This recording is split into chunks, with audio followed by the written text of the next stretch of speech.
Brandon Land here from runnersfeed.com with episode 9 of Runners Feed Live. I'm here with former University of Victoria standout and Victoria's own running diva, Marilyn Arsenault. Thanks so much for getting up again on the West Coast for me and just joining us this morning. Oh, my pleasure. Cool. I know you went for a run this morning. How was it? Oh, good. It's a sunny day here, so it was a nice, finally warming up here. We're having a late spring, but yeah, feeling good so far. Yeah. Nice. I'm glad to hear that you're back running, and maybe for our viewers, you could share how you got into running. I know it was a little bit of a unique entrance into the sport, so yeah, just give us sort of an overview of that. Sure. Well, I ran since probably late in high school. I was running sort of just recreationally, just to keep fit. I think it was, would have been about 10 years ago now. I met a friend of mine's husband is a coach in Montreal, which is where I was living at the time, and he was doing he teaches Alexander method, which is a technique that's often used by musicians for proper good use of your body when you're playing your instrument or singing.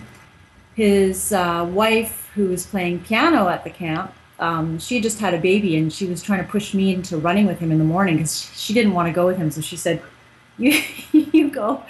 So I went running, and he watched me run and thought, well, you should probably get into running. You're not a bad runner. I had terrible form, but he said, you seem to be able to keep up, on a 45-minute run.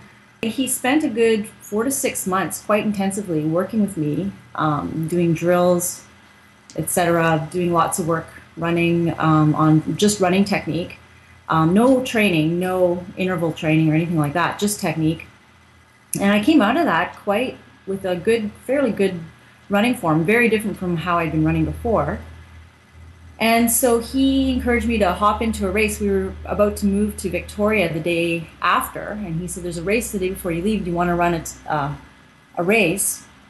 We were supposed to run a 5K. We missed the race start. It was just a little local race. And there was a 10K starting right after, and I didn't even know if I could run 10K. And we hopped in the race, and he ran beside me. He said, you'll just run the first 5K, and then we'll pull out. You don't have to run the whole 10K. But we got to 5K, and it turned out I was the first female. I was leading. We just kept going. I ended up winning my first race. Of course, as soon as I saw, I could win a race, then I was hooked. I thought, I want to race some more. And so when I moved here, I hooked up with the running club and just started for the first time actually training, like actually doing workouts. Started doing 2 workouts a week with a club here called Island Road Racers. My mom obviously told me to never ask a woman's age, but I think it's relevant for these purposes, so I'm going to go out on a limb here and ask you how old you are. I'm not telling. If you don't mind. No, I'm 43. Okay, so obviously not every 43-year-old is running around running 1:15 for the half marathon. So maybe give our viewers sort of those 3 tips on staying healthy and maybe living that active lifestyle and that sort of thing.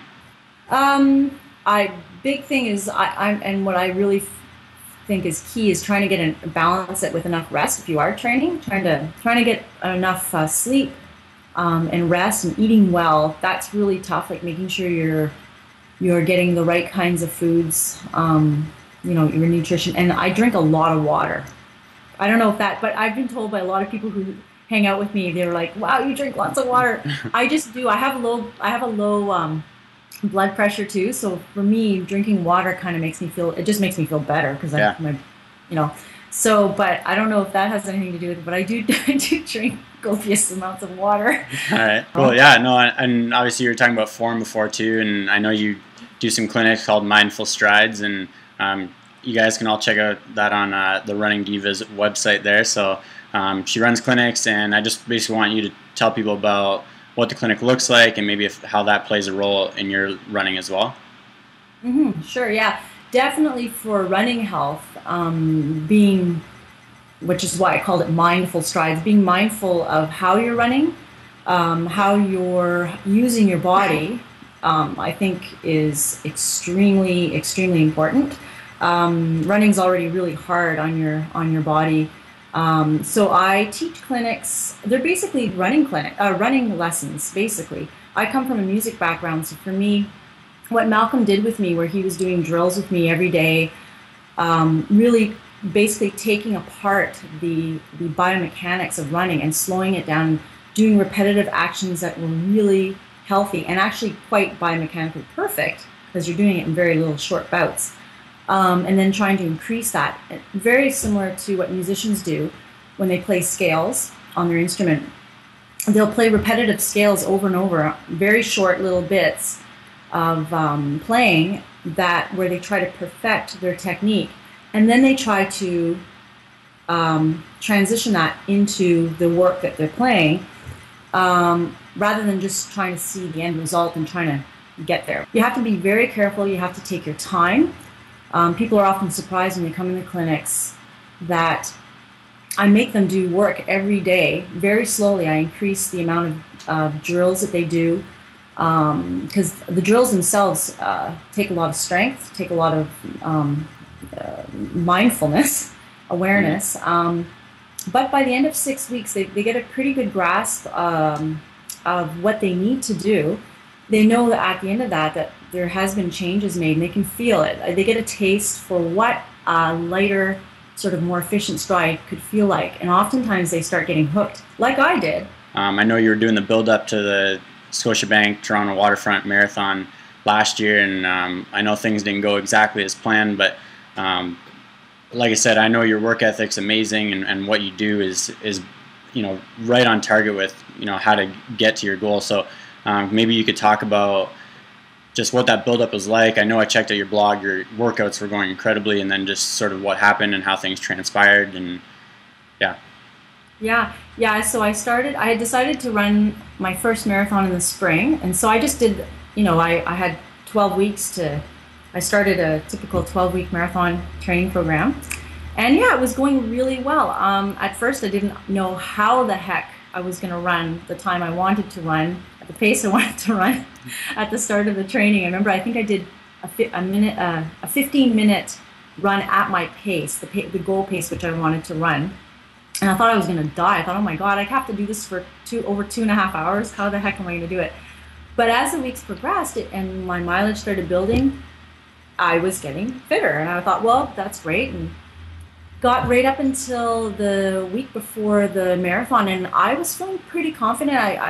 The workouts were really going well. I had 1 week that I felt a little wonky, a little not great, but the rest of the training had gone really well, and I was pretty confident I was going to run very, very well. And then the night before I was to leave for Toronto, I started getting a pain in my groin. I was fainting just from the pain. It was so bad. I couldn't move. I couldn't get out of bed.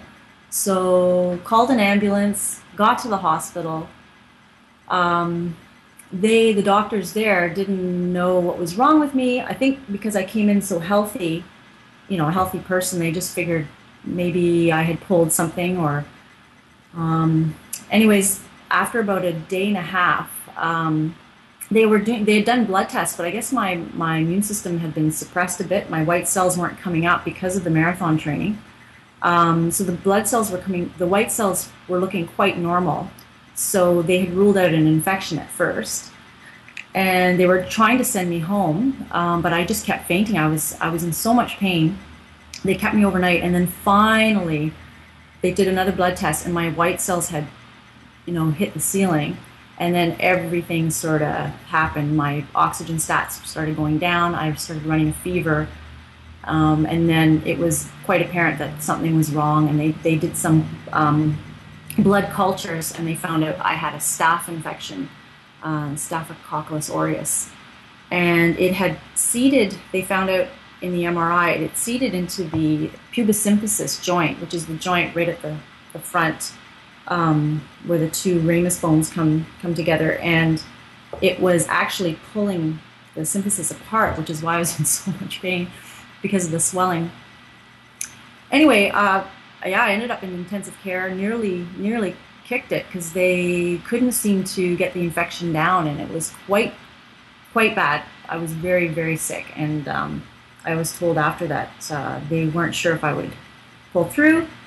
Managed to pull through, and I was in the hospital for about 12 days. and it was a long recovery. I couldn't walk for 2 weeks. I couldn't get up out of bed. I couldn't move my legs. It was pretty crazy. I went in, the fittest I'd ever felt, went into the hospital, on top of the world, and within 24 hours, I couldn't walk, and I was on death's door. So it was very bizarre. Well, I know, again, from reading your blog that, within a few weeks you were up doing walking workouts while attached to the IV. So I think you obviously found a way to keep your spirits high, and we definitely still look forward to that, Marilyn debut in the marathon, and so we'll definitely keep in touch, and really appreciate you sharing your story. And we'll keep in touch over the summer, and guys, check out Mindful Strides and check out the Running Divas website, and we'll talk soon. Great, thanks, Brian. All right, talk to you. Take care. Bye.